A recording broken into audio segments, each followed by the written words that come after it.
Dr. DENZEL, ladies and gentlemen. Street. Sorry, Street.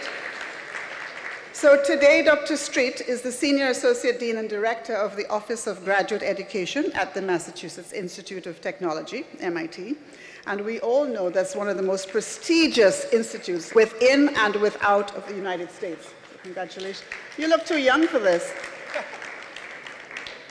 He took up the role recently, and his mandate includes the oversight of over 100 graduate programs involving over 7,000 graduate students. Look how much knowledge is being shared around the world through Dr. DENZEL Street. MIT, in a statement when Dr. Street was being appointed, said, "Street brings vast experience to an important role," and I quote, "as a leader in critical aspects of graduate student life and learning, including admissions, recruitment, diversity, academic success, and graduate student support," end quote. Dr. Street, in response, said, "It's an honor to have the opportunity to shape the environment that will allow groundbreaking research and exploration that in the future will impact society in fundamental ways."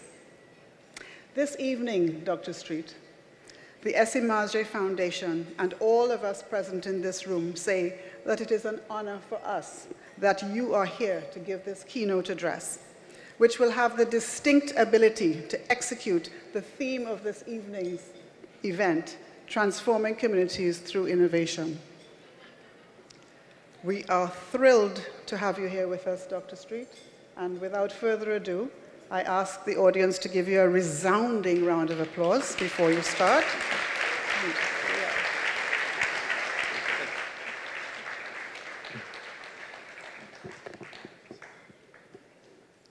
Thank you so much for the introduction, the uncomfortable introduction, and thank you to the STREETE Foundation for reaching out. It's a pleasure to be here.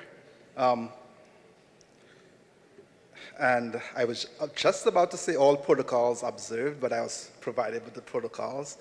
Mr. David Toby, Chairman and co-founder of the STREETE Foundation, Dr. Oti Esimage, co-founder of the STREETE Foundation, the Honorable Penelope Beckles-Robinson, Minister of Planning and Development, Ambassador William Bush, Ambassador of Colombia, the Honorable Mr. Justice Adrian Saunders, President of the Caribbean Court of Justice, Honorable Justices of the Appeal Court, Honorable Judges of the High Court, corporate sponsors and donors, special invited guests, distinguished ladies and gentlemen, friends and supporters, and of course a special acknowledgement of Ms. Paula May Weeks, former President of the Republic of Trinidad and Tobago.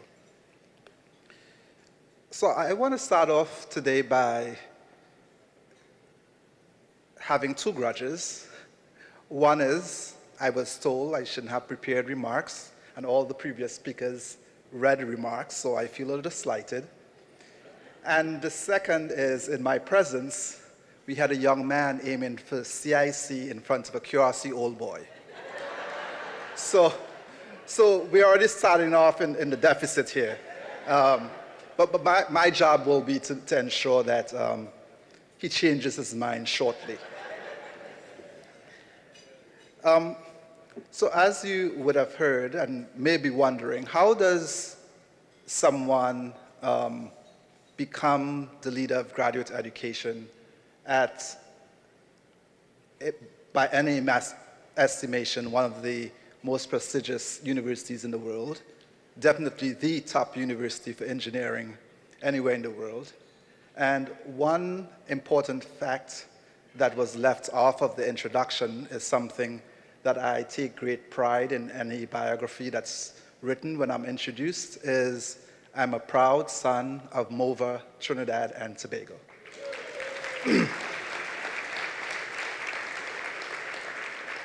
And while MIT is where I'm currently located, how does a boy who came from Mova, went to Mova Anglican School, then on to QRC, how does he get to lead some of the most prestigious universities in the world, whether it's getting a PhD at Columbia University,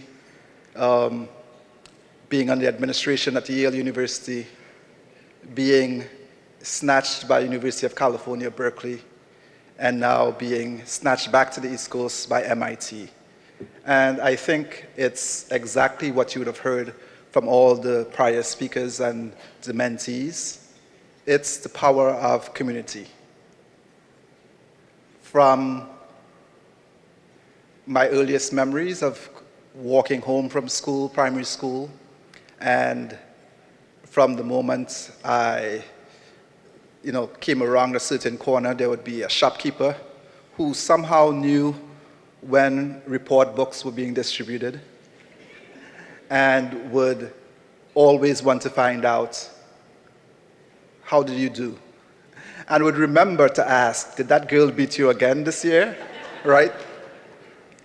To the primary school teacher who knew that my parents, for most of my formative years, were unemployed. The primary school teacher who decided that they should contribute nothing for lessons. It's still confusing why, as a primary school teacher, you thought you had to give lessons in the same classroom that you were teaching during the day, but that's another story. But she provided lessons for free. To the family friend who, when she heard I had passed for QRC, said, I'm going to buy you a shirt, not knowing that will be the only shirt that I would have in any given school year, and having to wash that shirt every afternoon. And of course, if I stayed back at the college to play football, it would mean washing the shirt, putting it to dry in the back of the refrigerator. Or if, I totally forgot. Some of you may know about ironing a wet shirt, and it somehow becomes dry, right? So all of those people, not knowing the contribution they would have made and what it would have led to, I would think they were just seeing promise and maybe just trying to contribute to do the little that they can do. To parents who, both of them didn't finish secondary school, but believed in the power of education and would move mountains to ensure that somehow I got to school. I can't even think, like, how did they get money so that I can travel to school every day? For much of my time at QRC, I had no textbooks, and I would have to stay back and borrow somebody else's textbook so I can do the homework for the next day. Or a family friend would have a textbook from a child of theirs, and they'll pass it down. What would make people so generous that they would see just average kid and think that they can make a difference by doing something so small as a textbook? Or in the case of some of my friends who would have gone to QRC, grew up in Mova, give me a drop home when I stayed back too late to walk to City Gate. And I will be the first to tell you that I don't think I was the smartest ever in any of my classes, definitely not at QRC. But one thing that I think distinguished me was the ability to take advantage of every moment, every helping hand extended, because it probably was going to be the only way out.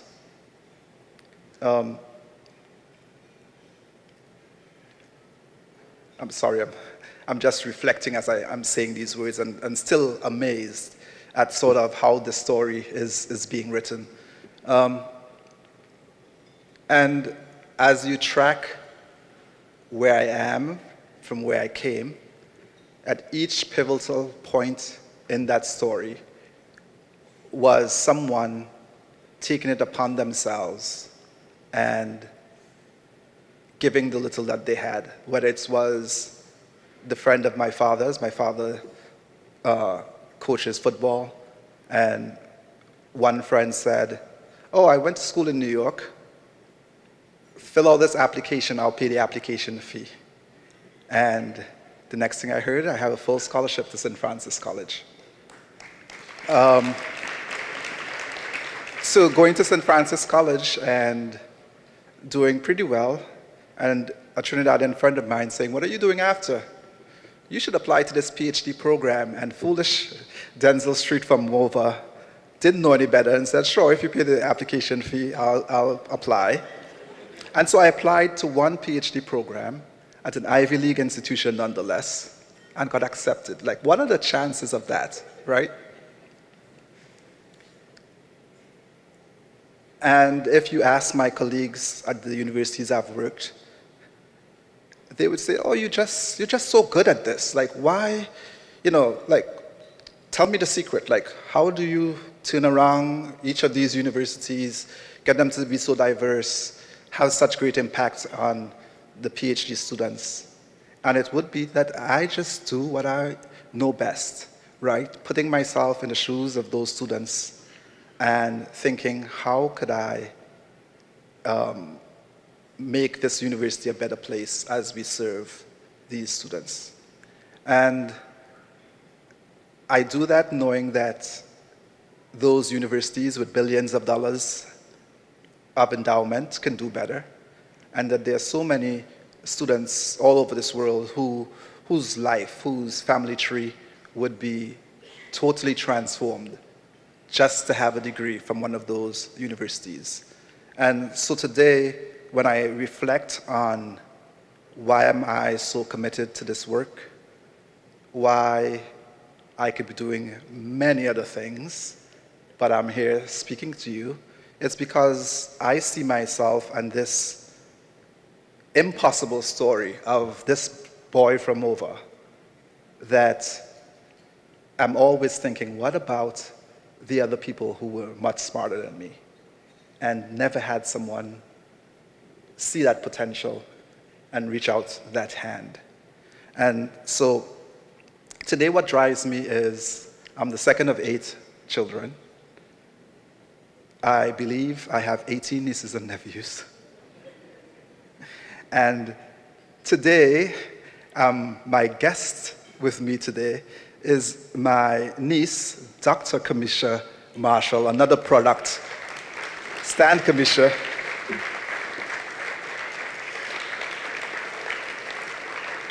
Another product of MOVA, who is practicing medicine at the Rima Hospital.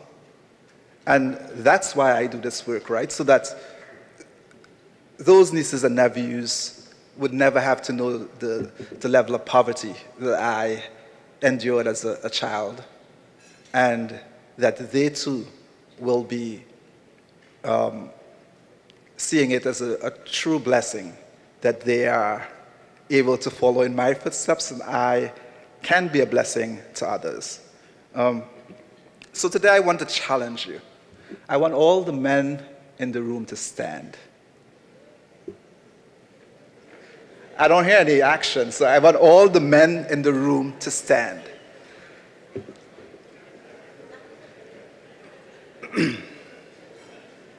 So I personally think the STREETE Foundation is the biggest kept secret in Trinidad and Tobago.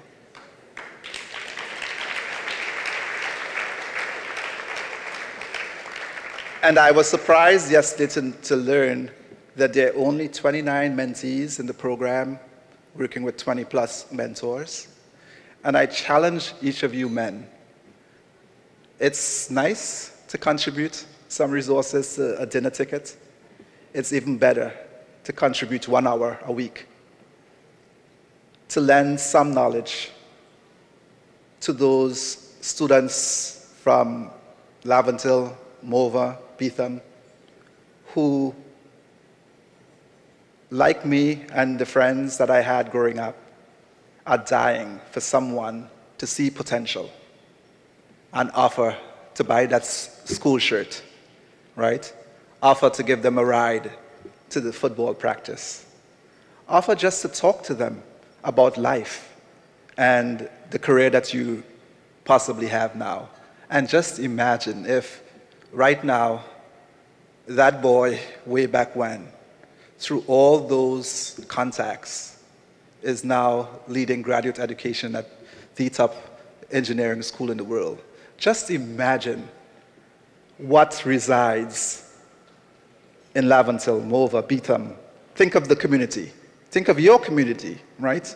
You may not be the shopkeeper, but there's a schoolboy passing your gate every day. Inquire about his grades. Encourage him to do better. See what challenges he has, and maybe there's some intersection between what you're good at and what he's struggling with, right?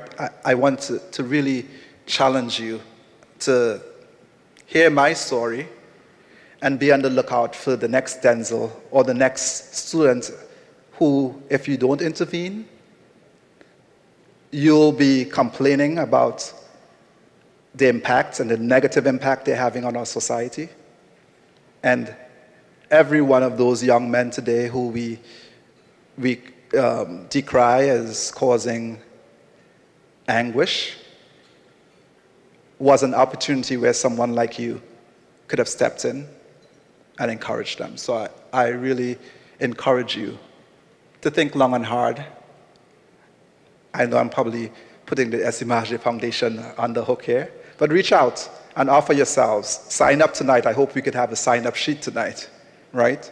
So that you too can look back on your life and point to the fact that that guy who is now CEO X or Y, or the Prime Minister, or the President of Harvard, or whatever, is a student who I would have contributed to making a better person. You can be seated. Thank you.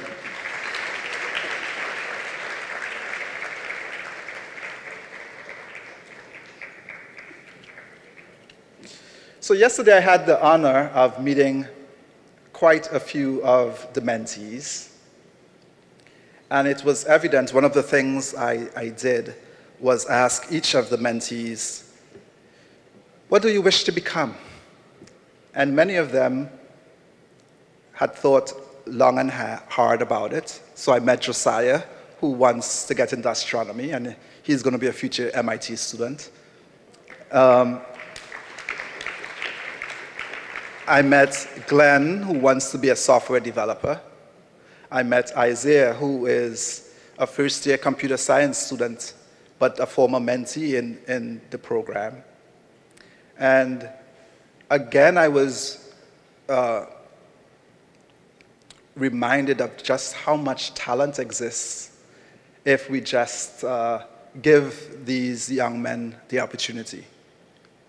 And so in thinking, I never like to show up with empty hands. So in thinking long and hard, what impact can I have on these young men, on this foundation, so that we can work together to change the paradigm, to make East Port of Spain, Mova, and other depressed communities be impactful. I came across a student in my office last week who just came by because I have this calendar system that every day I talk to a student. And this student was an architecture student who was troubled by the fact that she really wants to do spacesuit design, but bringing sort of her fashion lens and working with textures. But our aeronautics program wouldn't admit her. Our material science program says you don't have the science background because you're an architect. And she was really frustrated as to, I have these great ideas on the future of spacesuits, but none of these traditional programs would admit me. And one of the things she told me that she wished she could have done better was, I wished I knew how to code. Every student who enters, at least at the undergraduate level at MIT, they can code. At the undergraduate level, we admit only 100 students from outside of the USA, and they're coming from countries like Singapore and Hong Kong, and India, and China, and Australia. You could imagine. Finally, we have 3 Jamaicans in this incoming class. No Trinidadians yet, but I'm going to change that. And so they all can code, and they're learning how to code as early as 5 years old. So thanks to the miracle of Amazon, I want to call Dr. Toby and Dr. Esimaje up to the stage. Come on. They're like, this is not planned, like, what is he doing? Yeah. Come on up.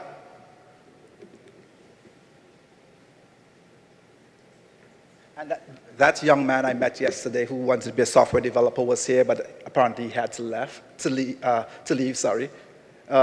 Isaiah, however, is here. Isaiah, if you're here, can you come up?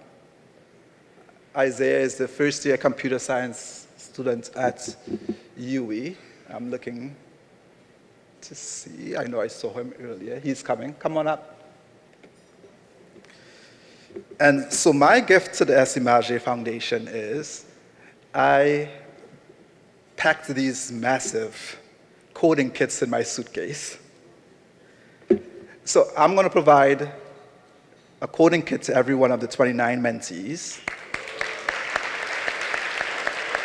And so Isaiah will take the kit on behalf of the mentees. But I was racking my brain, well, I give them these kits. Who's actually going to teach them to code? And lo and behold, I met a first-year computer science student yesterday, right? So I'll provide all 29 of these students a coding kit so they can begin coding. And my hope is, among that 29, some one of them will be the next great app developer, right? And again, through the Esimaje Foundation, we'll ensure that we, as long as they're interested in coding, we'll give them the ability to continue further along. And I know you have new mentees coming in, but I have a plan for that too.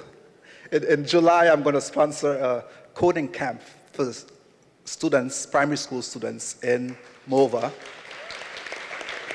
And so your next group of mentees will benefit from that coding camp. So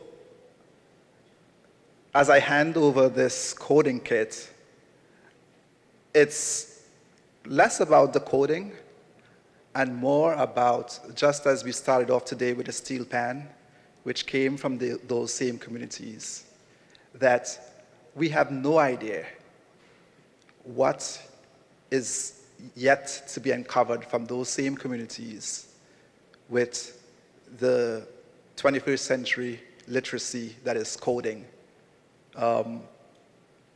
unless we go in and expose them to it. I met someone today who wants to be a YouTuber, right? Our children have great exposure to the technology, and my hope is it won't be something that we shy away from or tell them it's distracting them from the traditional schoolwork, but it's something that we could embrace. And from these next group of students will be the future MIT Trinidadians, right? So thank you so much for having me. And in any way you can, I know you're doing it by attending this dinner. I encourage you to support the work of the Esimaje Foundation. And let's not curse the darkness, but light a candle where we can. Thank you so much.